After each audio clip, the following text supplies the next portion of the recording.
What's up, everybody? Welcome to the channel. Today we will be continuing our Ghastly Affair with Garrick and Ash and Corisande and the Cyclops and the strange cultist, robed figures and whatever's going on with Ash and that new captain and the strange voice in Garrick's head. Anyway, last time we had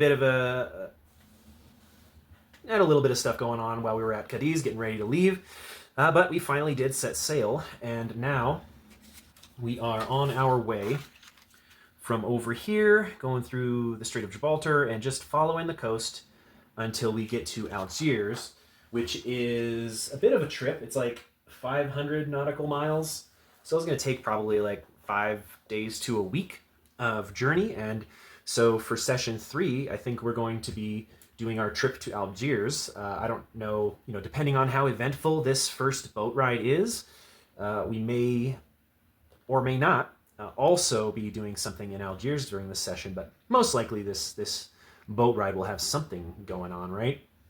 So let's go ahead and just get right into it, right? So we are on the ship, we have set sail, and what happens? Let's go ahead and take a look. I'm going to do a 3-card draw, and we will decipher the meanings here. We have a non-plot opposition, we have gear and supplies trouble, and we have another gear and supplies trouble. Okay. I think I know exactly what this means, but let's go ahead and I just want to get a little more information up here on the non-plot opposition. So we have Devour and Salvation. We have Devour. I've got belongings of Thieves' Tools. If we look at the 2 gear and supply troubles, we have Haunt, Foe, and Cower and Paradox. Climbing gear like rope, spikes. So we set sail, and the first day is pretty uneventful. We've just gotten settled in where everybody's sleeping. It's, there's no need to fear for isolation for dear Garrick here because everybody's like crammed into this ship. And this is not a luxury cruise, if such a thing existed back then. I don't think so, but this is definitely cramped quarters, pretty unappealing. And the first day goes by and everyone's just kind of getting settled in. So Garrick has fallen asleep. Ash is asleep, but Corisande is not asleep. Corisande is very interested in some of these artifacts. In particular, the Cyclops that came lumbering up onto the ship and was caged and sent down into the hull.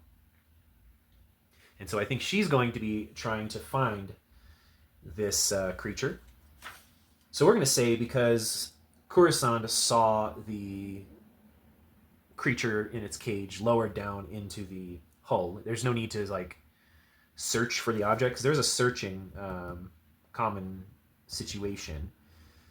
But I don't think that's going to be the issue here. The issue is going to be getting past people without being seen, potentially picking some locks or doors to get into where the sort of valuables are stored. And those are probably the 2 things that she needs to be able to do, right? So disguising, fraud, sneaking, seduction, Corisande has all the tools necessary to pull this off, right? So first she's going to sneak out of the sleeping quarters, and let's get a little I don't know the topography of ships such as these, but what I'm going to say is there's sort of this section here where everybody's kind of sleeping right under the deck, right? So there's all these cots, and so there's a few people in this, crammed in here, probably more densely than I have it illustrated here, but anyway, you get the picture. And there's a doorway, and yeah, I apologize to anyone who's into seafaring vessels, because I'm probably about to absolutely aggravate the hell out of you. But we'll just say the rest of the ship kind of goes like this, and we'll say that there's sort of like a hall here, and then maybe like another little hall here, and some compartments in here, and then right around here is sort of the door on the deck where the cage was dropped down. And so this will be sort of like the storage area where there are, let's see, there's a door here, there's a door here, where there's all the crates and stuff and everything's sort of like strapped down, you know. That's sort of what this room looks like. And I don't know that I need to draw any of the rest of it, but suffice to say, there's going to be like a guard here, I imagine, and like a guard here. And we'll say that this kind of goes up onto the deck, right this way. This guard here has the key to the door, naturally. And this guy is just kind of here to keep an eye on this situation, see anyone that comes out and tries to, you know, do anything. You know, this is a very high value expedition, and so Alaric has hired, you know, he's spared no expense on having guards around to make sure that no shenanigans are afoot. This is a lot of valuable stuff, right? And so we might even say there's more guards than that, but let's start there. Okay, so first, Corisande needs to get out of here without waking anybody up. And then there's a guard right on the outside of the door here. And so first things first, she's got to sneak out of this room. Let's take a look here at sneaking and subterfuge. Stealth sequences, hiding and other forms of subterfuge, count as common actions and are played out in 10-minute turns. Only when there is no immediate hazard involved. Once a situation involves danger, gameplay should immediately change to 10-second rounds. Each check made during a sequence of stealth or subterfuge should indicate success for a single 10-minute turn. Okay, gotcha. Or against a single person, as convenient or appropriate. Okay, I think that's probably what we're representing here. When a player character is attempting to maintain a disguise or remain unseen, the presenter should make all relevant die rolls. The player should not know whether or not they have succeeded until others take appropriate action. Okay, tracking, tailing a target, hiding. Hiding requires a dexterity check. Dim lighting conditions and drably colored clothing are assumed. If someone is either observing or actively looking for the character while they are trying to hide, it forces a contest of the hider's dexterity versus the observer's intelligence. Okay.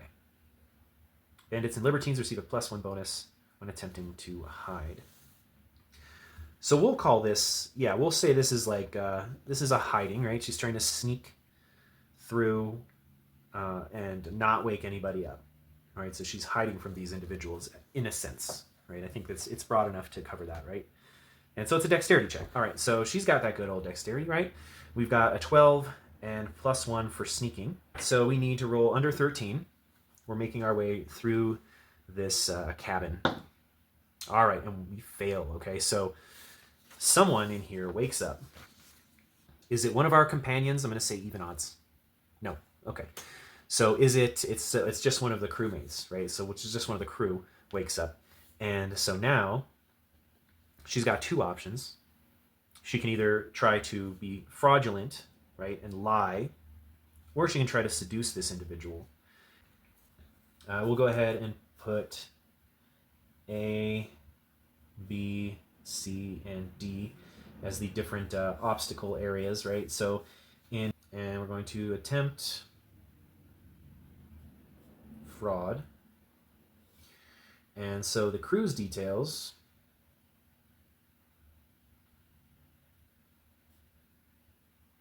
is going to be a sailor, an everyman sailor. So everyman. Okay, so he has 1d6. Not that we're going to need this, but we might. So he's got 5 health. Just in case we need to get into some shenanigans. And he's going to have a high dexterity. So, or not dexterity. What am I doing? Wisdom. Your average person is 9. He's above average. I'm going to say 11. And so we need to do a contest of our charisma versus his wisdom to succeed at a fraud. Okay, so our charisma is 12. His wisdom is 11. He's got the lower. During a contest, there is the contest penalty on the person with the lower, and it's the person with the lower who has to roll the challenge. So 6 difference would be -3. -3, not -6. All right, so it's 11 minus 3. So that would be 8. So this crew member is going to be trying to roll under 8 to not be fooled by Corison's little fraudulent behavior, a little deception here. And he rolls a 5. So he knows right away. All right, so crew member is suspicious. Listen, it's mostly men on this crew. I'm going to say it's entirely men, except for Corisande, this beautiful, promiscuous libertine, right? So I'm going to say that what this fail actually means is this guy is like, he is suspicious of her, and he's like, you know what, I won't tell anyone that you're out and about in the middle of the night if you come and give me a little bit of loving. So he wants some sexual favors in return for not blowing the whistle on Corisande here. And so it doesn't sound like he really needs to be seduced. You know what? I feel like the amulet with a compartment said something about containing poison. I feel like being on this trip, again, she's wise enough to bring some... she's on this trip with all these hungry sailors. She's wise enough to bring some means of... okay, yeah. So a piece of jewelry with a secret compartment for a miniature erotic picture or poison. We're going to say it's poison. And if we look inside of the Ghastly Affairs presenter manual, yeah, we'll start with drugs and diseases. Maybe there's a drug, alcohol, cocoa leaves, caffeine, weird objects. Okay. Raisin, L-shot. There we go. Sleeping potion. This odorless and tasteless poison is sometimes employed by thieves, assassins, and kidnappers. A single drop placed in food or drink will cause a person who consumes it to save versus wisdom or fall into a deep slumber, from which they cannot be awakened for a full 8 hours. A typical phial will contain 4 to 8 drops. A full drop must be used per person to be affected. If multiple drops are used against one person, they must make a separate save for each drop. So, okay, so we're going to say that she has sleeping potion. Now, there's 2 ways we could go about this. She could either try and deceive him into thinking that it's opium for them to have, like, some sort of drug that's going to make this so much better, babe. Or it could be her trying to sneak it onto him somehow. And I think that's probably what we're going to do. So, insert your own sort of foreplay and sex scene here. But at a point during the intercourse or sexual acts, she is going to put a drop of this poison on her finger. You know, she's like down here doing stuff with him and puts a drop on her finger and like is just doing, you know, the sexy thing where they suck on your finger thing. And so she sticks her, you know, fingers into his mouth as, you know, sort of this erotic gesture. And now he's going to have to roll a wisdom save against this poisoning. So let's double check here. Saves. All right. Sometimes a character can make an ability check to avoid the worst effects of a hazard such as poison or a work of sorcery. Such an ability check is called a save or a saving throw. Saves are designated by the name of an associated ability, just like regular ability checks. Blah blah blah blah blah. Subject to bonuses or penalties. Okay, so here's an important note. Depending on the hazard, a successful saving throw might halve the damage from a harmful effect or allow a character to avoid a catastrophe altogether. So it doesn't really matter necessarily whether he's able to succeed at this. He's got wisdom of 11. We'll just go ahead and let him roll it. He rolls an 8, so he does succeed. So instead of 8 hours, he's going to be passed out for like 4 or 6 or something like that. But it's going to be long enough for probably anything Corisande has in mind to be completed and get back into her crib or her hammock and go back to sleep, as long as everything goes according to plan. So now she's got to get out of this door, and we have this other guard right here. Let's keep a little track here. She's put one person to sleep with 1 drop. All right, now it's time to go for the B, but before we do that, something is happening to dear Garrick. He's having some dreams. And let's see what those entail. Maybe we'll just do... Yeah, we'll do 3. Let's do a 3-card draw. I'm fine with that. All right, what is inside Garrick's mind? We have a shield, which is to delay, block, or detour. Target, which is a character flaw triggered.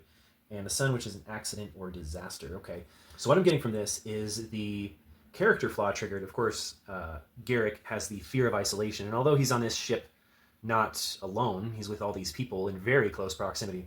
He is nevertheless on a ship floating at sea, so he is very much so isolated in a very real way from civilization, society, and everybody else, and really anyone that he's friendly with or knows.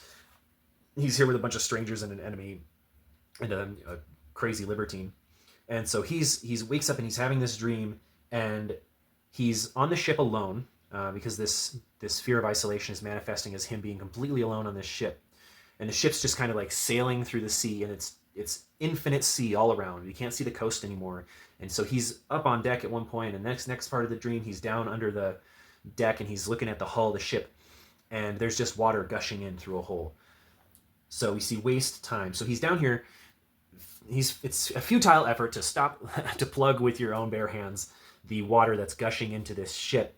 And so he's down in the water and all splashed and covered in water, and he hears someone say, it's no use. And he looks up and he sees there a vision of the gypsy just standing there telling him it's no use.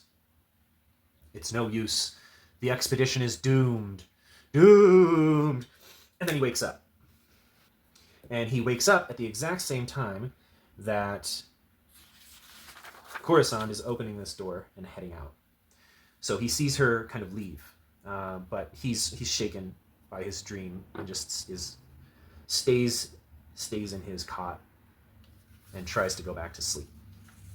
There is a guard out here. I'm going to ask, is the guard awake? I'm going to say, good odds the guard is awake. Yes, question mark? So, yes, but, right? Like, he's awake, but he seems to be, is he distracted by something, right?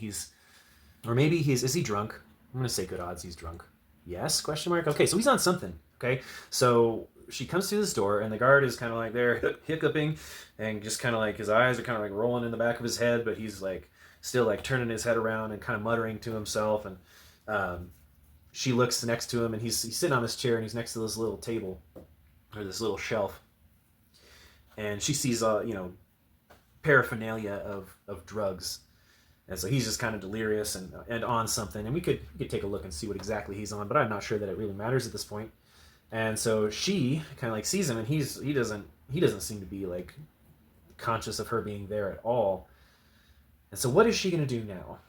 I think she's just going to carefully, slowly walk past this way and just try and just kind of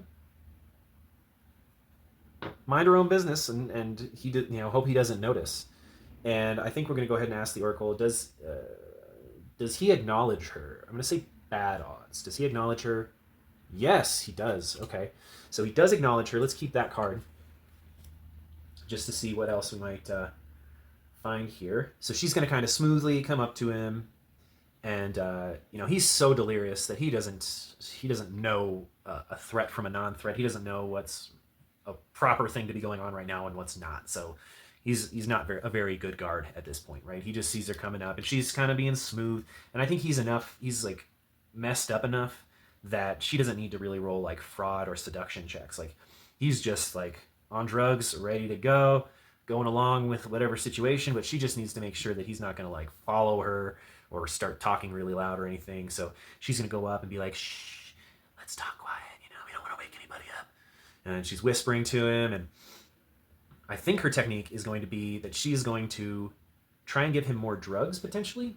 Let's just first find out what he's on. So he's on something that causes delirium. Let's take a look here.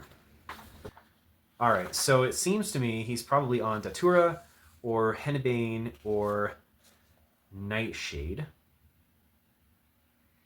And I'm not sure it really matters which one. So this one is berries, this one is powdered leaf, and this one is smoked. So I think the one that makes most sense, given the situation where he's sitting here, we have signs of the drugs on this little counter. It's probably most likely the powdered leaf of henbane. And so one of the risks of overdose is death or permanent coma, and he has to save versus falling asleep each hour. and he can get amnesia, is unable to remember what occurred during the drug's effect. So yeah, let's go with henbane. So there's this pile of henbane powder there. This guy's been snorting. And so she gets all close up to him, and again, she's being very seductive, saying, let's have a good time. And she's using those wiles to give this guy more of these drugs. And I think he'll have a strongly penalized wisdom check against being drugged.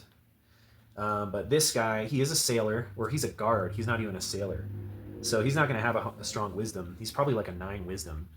And I'm going to say he's probably -3 because he's high on this drug. So we'll say he needs to roll under a 5 to not be tricked into taking more of these drugs, right? 13, okay. So he is successfully additionally drugged, and eventually he does fall asleep. Let's see, he's got to do a Constitution save.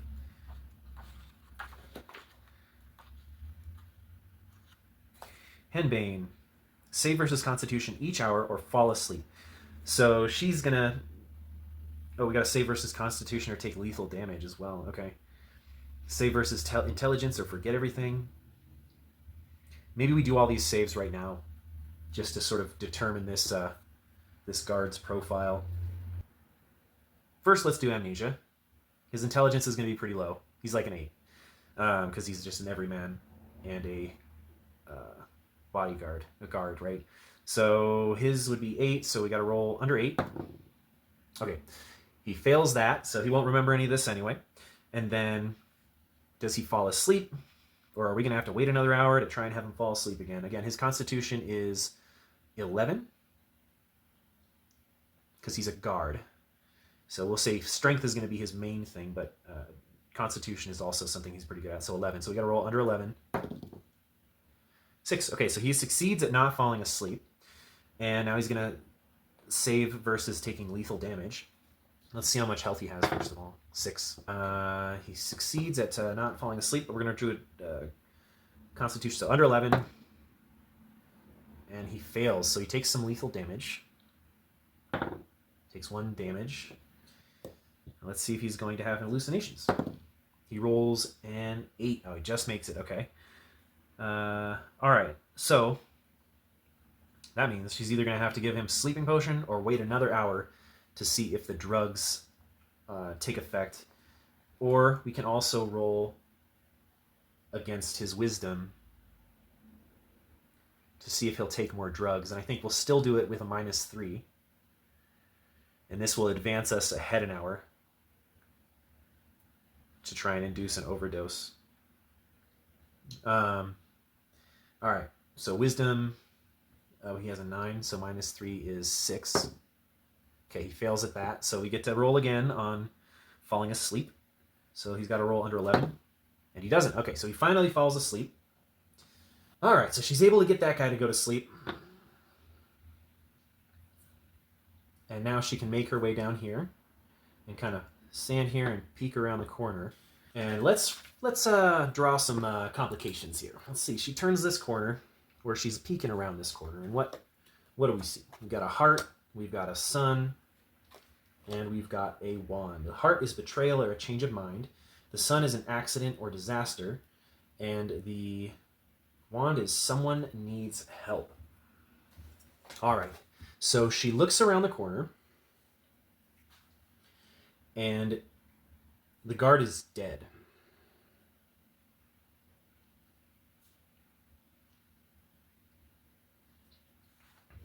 He's like hunched, schlumped down in the seat with ligature marks around his neck, and his face is all bloated and red, and he's clearly been strangled. So she sees the guard like this, and the guard, if we'll remember the topography here, the guard is right here by the door that leads into this area, right?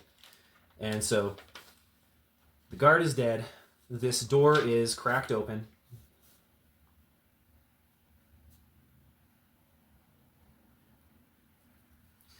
And she moves up to the door and peeks through the door. And inside, she sees Ash and the captain. And they are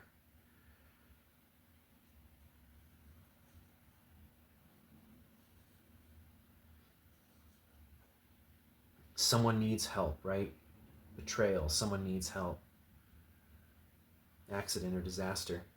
Ash and the captain, the cage with the Cyclops in it, and those two cloaked figures that were the escorts of the Cyclops, they were in here near the Cyclops. You know, there's obviously something very occult and powerful about this creature that he was given these two special cloaked, culty looking guards or ushers or what have you. And so one of them lies dead, and the other is being tortured and interrogated by Ash and Captain. And that, my friends, I think is where we will end day one on the sea. Let's just check. Do they notice Corisande? I'm going to say even odds. Yes! Okay. So Ash and Captain see Corisande. Cut to credits. All right, guys. Another session down for Ghastly Affair. Hope you guys are enjoying this one. I'm really loving how this is turning out. There's all sorts of good spooky stuff going on. I can't wait to see what's going on with Ash and the Captain. What's going on with these cloaked figures, what's going on with this Cyclops, and what's going on with these visions that Garrick is having. And yeah, I just had a lot of fun going along with Corisande and her little undergarments, roaming around, seducing dudes, knocking them out, dosing them with drugs, and just having a good time. I hope you guys enjoyed it. Leave some comments down there below. Let me know what you think. Like and subscribe, and I'll